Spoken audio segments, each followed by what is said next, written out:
Hey everyone, Laura here from makingcardsisdone.com. Welcome to another card making video tutorial here at my YouTube channel and blog. In today's video, I'll be showing you how to do some easy Copic coloring for beginners, and I'll also be making an underwater scene. So let's get started.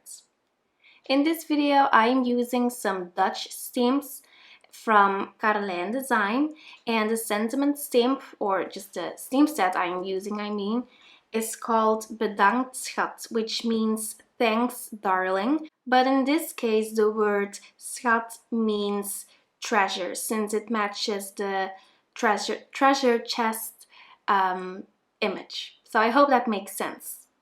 I'm also stamping some images from the Oceans of Love and the Shellabrate stamp sets from Heffy Doodle. And I'm just going to give you some quick tips on some really easy Copic coloring for beginners. First of all, you want to make sure that you're using the right cardstock and the right ink pad. I recommend to use Neenah Subtle White cardstock or Sheena Douglas stamping cards. As far as ink concerns, I like to use Memento Tuxedo black ink since it doesn't smear as much. It gives you really smooth and crisp results, and it dries instantly. So my personal favorite is Memento Tuxedo black ink. Of course, there are other alcohol-friendly inks out there. Just make sure to read the description of the ink pads and give it a go. For my actual Copic coloring, I like to use at least 2, but usually 3 shades for each color. I start out by applying the lightest color to my entire image. Then I use the darkest shades to add some shading here and there. Then I blend it out with the mid-tone color, and finally I blend everything together and I add some highlights using the lightest color again. Sometimes I go back in with either the darkest or the mid-tone shade just to add a tiny little bit of shading here and there, and then I blend that out with my lightest highlight color. So here you can see I'm doing the exact same thing. I'm starting out with my lightest shade of green, then I am using the darkest shade to add my first layer of shading. Then I use my mid-tone color to blend out that darkest color, and finally I use the lightest color to blend everything out and to add highlight. I'm also using Y04 and Y000 for the turtle's little belly, I suppose. And here I wanted to show you that sometimes you can have a little bit of bleeding with your Copic coloring.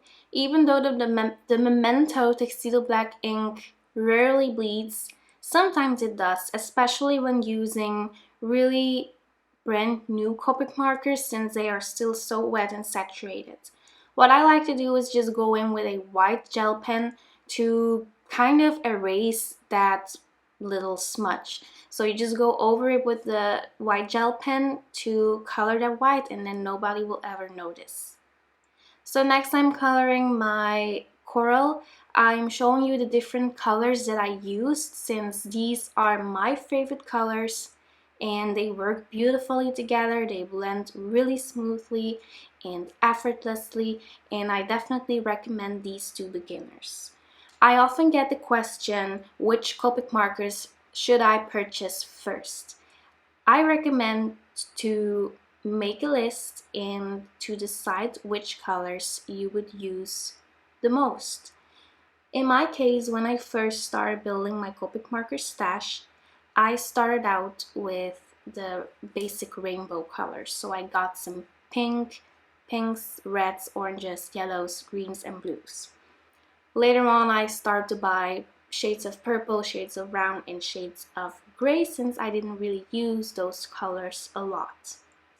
I have a whole Pinterest board dedicated to Copic color combinations, and then I also recommend to watch the videos where I do Copic coloring so you can see which colors I use the most often. I also have a easy Copic coloring playlist here at YouTube, so I will link to that so you can check that out. Next, I'm going to create a kind of wood looking effect. First, I added my lightest color, E55 in this case, and then I used my darkest shade to add my first layer of shading. Then I'm blending that out with E57, and finally I'm going back in with E55. I'm doing something a little bit different now because right now I am holding my brush almost straight up so I can really work with that nib to do the feathering technique and to create like really solid and really smooth little lines to make it look like actual wood. This takes some practice. This was actually the first time that I gave this technique a go because I have never really colored anything wood looking. So just hold your brush a little bit more straight than you would usually do, and then do a feathering motion with your marker. So here I'm showing some more combos for these little rocks. I'm using E33, E31, and E30. Whenever I color my images white or like a really soft gray, I like to use the N0 marker. Then I kind of go around the edges of my stamped image, and then I blend that all out with the colorless blender. I'm also going in with E0000 to add a little bit of color to these cheeks, and also to make sure that it looks like I did color that image and that it doesn't look like an uncolored image. So that just were some really quick tips on easy Copic coloring. Make sure to check out my easy Copic coloring playlist here at YouTube for more details and for more combinations. I'm going to start creating my underwater scene now, and I'm using Tim Holtz Distressed Oxide ink pads and a very cheap or inexpensive makeup brush to do my ink blending. I start out with Tumbled glass at the top, and then I am using faded jeans at the bottom of this cardstock. I like to clean my brush in between switching colors using my steam chamois from L'Enfant to just remove some of that color before I move on to the next shade of blue. So after using faded jeans, I went in with broken china and blended that out. I'm working my way up from the bottom to the top, and then I'm going in with peacock feathers just to add a little bit more of a greenish blue. As you can see, these brushes blend effortlessly. And I like to go from the bottom to the top and then from the top to the bottom to make sure it's blended really nicely and so that it looks really smooth and almost airbrushed. Finally, I'm going back in with the Tumbled glass to blend everything together. And I just love ink blending with these makeup brushes so much. These are some brushes my friend Angie from Hello Sweden sent to me. I also have a card making friend, Cindy, who sent me some of these makeup brushes, and I like to use all of them. So after adding my Distress Oxide ink, I am going in with Moonstone Glimmer Paste from Tonic Studios, and I am using the Bubble Wave Stencil from Heffy Doodle to create a really beautiful wavy ocean effect. I'm using this brand new spatula from Tonic Studios. They released it a couple of months ago, so it's fairly new, and it's like a spatula that you would use in the kitchen, and I really love it. It is so easy to work with, it's really easy to clean as well, and I would definitely recommend it. So after applying that color, I scraped off all of the excess paste, and then I put the rest of it in a separate little jar since the paste was a little bit discolored, so it looked a little bit blue, but I can use that for a future project. I'm using some Neenah Desert Storm cardstock to die cut some sandy hills for my underwater scene. I used a stitched border die from the Pretty Pink Posh Stitched Borders 1 die cut set, and I'm adhering these borders to my cardstock using Scotch foam mounting tape. I'm using that same tape to adhere my images, and I'm also using my favorite Tonic Studios Smooth Precision Adhesive pen, which is really easy to adhere really tiny and detailed images like these. I'm going to do some heat embossing. I am prepping my cardstock with kitchen flour and a little brush to make sure that all of the static cling is gone and that my embossing powder won't stick everywhere.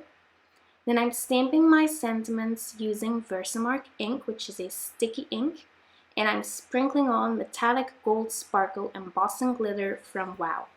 So in this case, I stamped a sentiment from the Bedankt Schat stamp set from CarlijnDesign, and the sentiment here, Bedankt means thank you, and then Schat means darling, or in this case, treasure. Next, I'm stamping another piece for my sentiment, and this one says je bent een, which means you are a. I tested my sentiment stamp on some scrap cardstock first because I had to position all of the three little words separately, and I wanted to make sure that they were lined up nice and straight. I used the coordinating dies to cut out those two words, and then it's time to assemble everything together. I'm adhering my finished piece to a standard size A2 note card, and I'm adhering my sentiments using tiny foam squares. So the finished sentiment says, Bedankt, je bent een schat, which means thanks, you're a treasure. And that matches perfectly with all of the images on this card. I'm finishing off my project using my Spectrum Noir sparkle pen to add a little bit of glitter here and there. And then I'm also going in with my Tonic Nuvo crystal glaze to add some more dimension and more shine, because the two of these combined are really pretty and very sparkly and glossy. So that finishes up my card for this video. Thank you so much for stopping by. If you enjoyed it, make sure to give this video a thumbs up and make sure to subscribe to my channel and click the notification bell. I will see you very soon. Bye bye.